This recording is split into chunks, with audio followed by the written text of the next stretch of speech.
Hi hello friends, ఎలా ఉన్నారు? అందరూ బాగున్నారని నేను ఆశిస్తున్నానండి.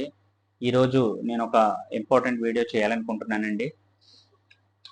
ఎందుకు ఇంపార్టెంట్ అంటున్నానంటే, ఈ వీడియోకి మీరు లైక్స్ ఇచ్చినా ఇవ్వకపోయినా, మీరు కామెంట్ చేసినా చేయకపోయినా నాకు అసలు అభ్యంతరమే లేదండి. ఎందుకంటే నేను అసలు ఈ లైక్స్ కోసం వీటిల కోసం చేయట్లేదండి వీడియోస్.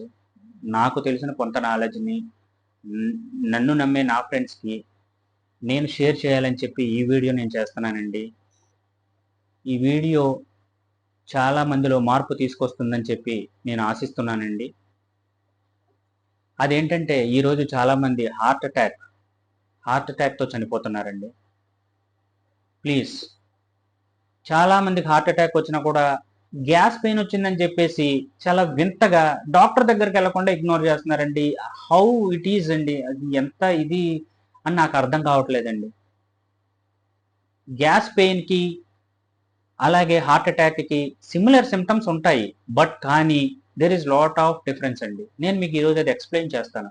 అసలు హార్ట్ అటాక్ సింప్టమ్స్ ఎట్లా ఉంటాయంటే మెడ నరాలు లాగేయడం, ఎడమ చేయి లాగడం, ఎడమ దవడ లాగడం, నీరసంగా ఉండడం విపరీతంగా, తల తిరగడం, వాంతులొచ్చినట్లు ఉండడం, నాజియా ఉండడం, కన్‌ఫ్యూజ్ అయిపోవడం, చెప్పిన మాటలు అర్థం చేసుకోలేకపోవడం, ఓకే, మన మెడ దగ్గర కూడా లాగేయడం. ఇవి హార్ట్ అటాక్ సింటమ్స్ అండి. దీన్ని గ్యాస్ పెయిన్ వచ్చింది చాలా మంది తెలియని వాళ్ళు గ్యాస్ పెయిన్ అని చెప్పి అశ్రద్ధ చేస్తున్నారు, హార్ట్ అటాక్ చనిపోతున్నారు. How crazy it is. ఏమవుతుందండి, డాక్టర్ గారి దగ్గరికి వెళ్తే 2,000 అవుతాయి, 3,000 అవుతాయి. ఒకటి గుర్తు పెట్టుకోండి, నేను ఒకటి చెప్తున్నా ఈ రోజు. బీపీ, షుగర్ ఆర్ కొలెస్ట్రాల్ మన కంట్రోల్లో ఉంటే మన చెప్పిన మాట వింటుందండి. మన కంట్రోల్లో ఈ 3 లేకపోతే మీరు ఒక గోని సంచితో డబ్బు తీసుకెళ్ళి డాక్టర్ గారికి ముందు పోసినా సరే, డాక్టర్ అయినా సరే చేయలేకపోయిన తర్వాత 50-50 ఛాన్సెస్ అంటారు. మీరు వినే ఉంటారు. ఎందుకండి అంత దాకా తెచ్చుకోవడం? టైం టు టైం మెడికేషన్ వేసుకోవచ్చు కదా. Time to time BP medication. చాలా మంది చేసే తప్పు ఏంటో తెలుసా? పల్లెటూరులో కానీ కొంతమంది టౌన్లో కూడా బీపీ ఒక్కసారి షూటప్ అయిన తర్వాత డాక్టర్ డయాగ్నోస్ చేసి మెడికేషన్ రాసిన తర్వాత ఎక్సర్సైజ్ చేయమంటారు, మెడికేషన్ వేసుకోమంటారు. 1-2 నెలలు బాగానే వెళ్తారు, తర్వాత అదే మెడిసిన్ ని కంటిన్యూ చేసేస్తుంటారు సంవత్సరాల తరబడి. ఈ మధ్యలో మీకు ఏదో బిజినెస్ లో టెన్షన్ వస్తుంది, బీపీ రైజ్ అయిపోతా ఉంటది. మీరు డాక్టర్ దగ్గరికి వెళ్ళరు, మీకు ఆ డోస్ సరిపోదు. అప్పుడు ఏమవుతుంది? బీపీ షూటప్ అయిపోతుంది. మీరు అలా కంటిన్యూగా ప్రొలాంగ్ చేసుకుంటా ఉంటే ఏమవుతుంది? ఒకేసారి బీపీ రైజ్ అయిపోతుంది, హార్ట్ అటాక్ రావడం కానీ పెరాలిసిస్ రావడం కానీ జరుగుతుంది. పారాసిస్ బాడీ అంతా రావచ్చు, ఒక సైడే రావచ్చు, ఏదైనా జరగవచ్చు. అంత అవసరం అండి మనకి? ఎవ్రీ మంత్ లేదా వన్స్ ఇన్ 2 మంత్స్ డాక్టర్ గారి దగ్గరికి వెళ్ళండి. ఒక నెల కుదరకపోతే 2వ నెల వెళ్ళండి, మెడికేషన్ తీసుకోండి. మీ బీపీ లెవెల్స్, షుగర్ లెవెల్స్, మీ స్ట్రెస్ లెవెల్స్ అన్ని చెక్ చేసుకోండి. ఎంత అవుతుందండి? మీకు పనులు ఉంటాయి. ఒకటి గుర్తుపెట్టుకోండి, మీరు పుట్టినప్పుడు ఏం తీసుకురాలేదు, వెళ్ళేటప్పుడు ఏం తీసుకెళ్లరు. గుర్తుపెట్టుకోండి. ఎంత సంపాదించినా, కోట్లు సంపాదించినా, ఎన్ని లక్షలు సంపాదించినా ఒకటి మాత్రం నిజమండి, చాలా మంది బయట కూడా ఇంట్రెస్ట్లకి ఇచ్చేసి సడన్ గా కార్డియాక్ డెత్లు అయిపోతుంటారు. ఆ డబ్బులు ఎక్కడ ఏమైపోతున్నాయో కూడా తెలియని పరిస్థితి ఉంటుంది. సంపాదించేది కొంచెమైనా ఎక్కువైనా మీ ఆరోగ్యం గురించి మీరు శ్రద్ధ తీసుకోండి. ఒక హాఫ్ అన్ అవర్ ఎక్సర్సైజ్ చేయండి, జిమ్కు వెళ్ళండి, కుదరకపోతే షటిల్ ఆడండి, కుదరకపోతే వాలీబాల్ ఆడండి, కుదరకపోతే స్విమ్మింగ్కి వెళ్ళండి, వాకింగ్ చేయండి, రన్నింగ్ చేయండి. మొత్తం మీద ఫిజికల్ యాక్టివిటీ చేయండి. చేయడం వల్ల బ్లడ్ సర్క్యులేషన్ బాగా జరుగుతుంది, మీ బ్రెయిన్ బాగా పాజిటివ్గా పనిచేస్తుంది, నిద్ర బాగా పడుతుంది. మంచి డైట్ తీసుకోండి. మీకు నచ్చిన ఫుడ్ తీసుకోవద్దని అనట్లేదు, తినండి, ఎంత అవసరమో అంత తినండి. షుగర్ విషయానికి వచ్చేసేటప్పటికి సేమ్. వస్తారు డాక్టర్ గారి దగ్గరికి, 1-2-3 నెలలు వస్తారు, మళ్ళీ డాక్టర్ గారిని కలవరు. అదే మెడికేషన్ సంవత్సరం, 2 సంవత్సరాలు, 3 సంవత్సరాలు వాడేస్తుంటారు.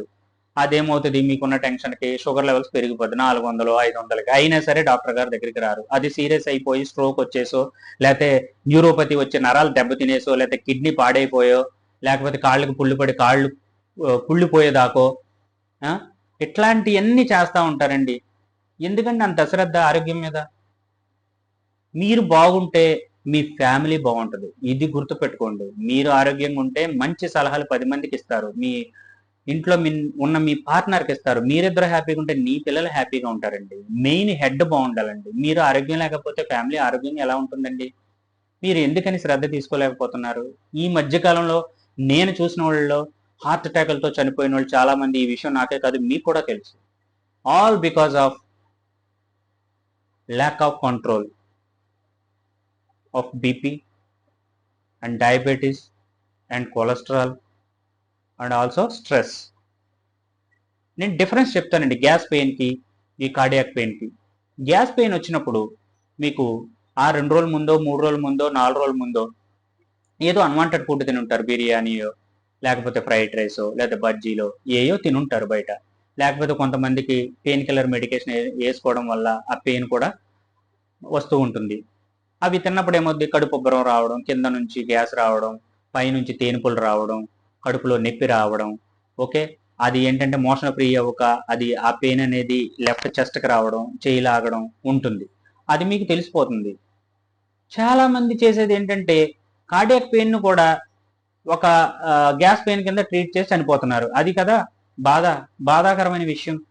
మీకు మీరే ఎలా డయాగ్నోస్ చేసుకుంటారండి? డయాగ్నోస్ చేసుకుంటే మనం ఏమన్నా డాక్టర్సా? అందుకనే హెల్త్ కేర్ ప్రొవైడర్ని కన్సల్ట్ చేయండి. మీకు ఏదైనా డౌట్ ఉంటే నాకు చాట్ బాక్స్లో పెట్టండి, నేను ఇమీడియట్గా మీకు రెస్పాండ్ అవుతాను. ఇంతకుముందు కూడా చెప్పాను నేను మీకు. డయాబెటీస్ కంట్రోల్లో లేకపోతే ఫస్ట్ జరిగేది ఏంటండి? కంటి చూపు పోయే అవకాశం ఉంటుంది. న్యూరోపతి, నరాలు దెబ్బతినే అవకాశం ఉంటుంది. పూర్తిగా కిడ్నీలు పాడైపోయే అవకాశం ఉంటుంది. మెయిన్ రెస్పిరేటరీ ట్రాక్ ఇన్ఫెక్షన్స్ వచ్చే ఉంటుంది. టీబీ వచ్చే అవకాశం ఉంటుంది. చాలా ఉంటాయండి. అలాగే మెయిన్ కొలెస్ట్రాల్ కంట్రోల్లో లేకపోతే ట్రైగ్లిసరైడ్స్, ఎల్డిఎల్సి, మీకు బ్లడ్ సప్లై ఆర్టరీస్ మధ్యలో బ్లాక్స్ ఏర్పడి స్ట్రోక్స్ వస్తాయండి. Please consider all my words. All because of you only I'm doing all this videos. నేను చెప్పింది క్లియర్గా అర్థమవుతుంది అనుకుంటా. అసలు చెస్ట్లో పెయిన్ 4-5 రకాలుగా వస్తుందండి. యాంగ్జైటీ ఫీల్ అయినా కూడా ప్రొలాంగ్ టైంలో ఉన్నప్పుడు చెస్ట్ పెయిన్ వస్తుంది. గ్యాస్ వచ్చినప్పుడు కూడా అది మనకి చెస్ట్ పెయిన్ వస్తుంది. అయితే స్పెసిఫిక్గా మనకి హార్ట్ పెయిన్ వచ్చినప్పుడు చెయ్యి లాగడం, దవడ లాగడం, కన్ఫ్యూజన్ రావడం, వామిటింగ్ కావడం, నాజియా ఉండడం, విపరీతమైన నీరసం ఉండడం, కన్ఫ్యూజ్ అవ్వడం, ఇట్లాంటివి జరుగుతాయి. అట్లాంటివి మీకు ఎవరికైనా అనిపిస్తే ఇమ్మీడియట్గా మీ ఫ్రెండ్స్కో లేకపోతే మీ దగ్గర ఉన్న వరకు ఫోన్ చేయండి. కాదు కూడదనుకుంటే ఏదైనా ల్యాబ్కి వెళ్ళండి, అక్కడ ఒక ఈసీజీ తీసుకోండి. ఈసీజీలో మీకు క్లియర్ కట్గా వచ్చేస్తుంది. మీకు ఈసీజీలో ఫైండ్ అవుట్ చేయొచ్చు మీకు ఇది ఏం పెయిన్ అయింది ఏంటనేది ఒక క్లారిటీ వచ్చేస్తుంది. ఒకవేళ మీకు బాగా చెస్ట్ పెయిన్ వచ్చి ఇబ్బంది పడుతున్నారు అనుకుంటే కనుక డాక్టర్ ట్రోపోనిట్ టిఎన్ టెస్ట్ చేస్తారు. అందులో మీకు హార్ట్ ప్రాబ్లం వచ్చింది లేనిది, హార్ట్ అటాక్ వచ్చింది లేనిది కూడా ఫైండ్ అవుట్ చేయొచ్చు, ఈజీగా చేయొచ్చు. మీకు ఏదైనా డౌట్ ఉంటే చాట్ బాక్స్లో నేను కన్సల్ట్ చేయండి. ఓకేనా? అలాగే రిబ్ పెయిన్ వచ్చినా కూడా చెస్ట్లో పెయిన్ వస్తుంది. మీరు ఏదన్నా బరువులు ఎత్తారనుకుందాము, లేడీస్ చాలా మంది టబ్స్ ఎత్తుతుంటారు. మన మెన్ వచ్చేసేటప్పటికి బియ్యం మూటలని లేకపోతే ఇంకోటని వెయిట్లు ఎత్తుతుంటారు. అప్పుడు మనకేంటంటే రిబ్స్ మధ్యన పట్టేయడం జరుగుతుంటుంది. ఆ రిబ్స్ మధ్య పట్టేసినప్పుడు మనకి ఎలా తెలుస్తూ ఉంటుంది? మనం గాలి ఊపిరి పీల్చుకున్నప్పుడు అక్కడ పెయిన్ కూడా రేడియేట్ అవుతూ ఉంటుంది. అప్పుడు అది రిబ్ పెయిన్ కింద మనం కన్సిడర్ చేసుకోవాల్సి ఉంటుంది. సో ఇట్లా చాలా ఉంటాయి. దయచేసి హార్ట్ ప్రాబ్లం అలాగే హార్ట్కు సంబంధించిన పెయిన్ ఉంటే దాన్ని మాత్రం గ్యాస్ పెయిన్ అని దయచేసి అశ్రద్ధ చేయొద్దు, ప్రాణాల మీదకి తెచ్చుకోవద్దు. చాలా మంది చేసేది ఇదే. ఈ మధ్య కాలంలో కొన్ని వందల వేల లక్షల మంది చనిపోతున్నారు.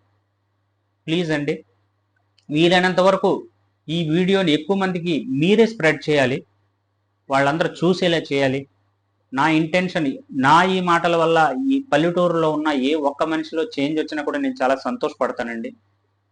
అందరికీ వందనాలు. Thank you.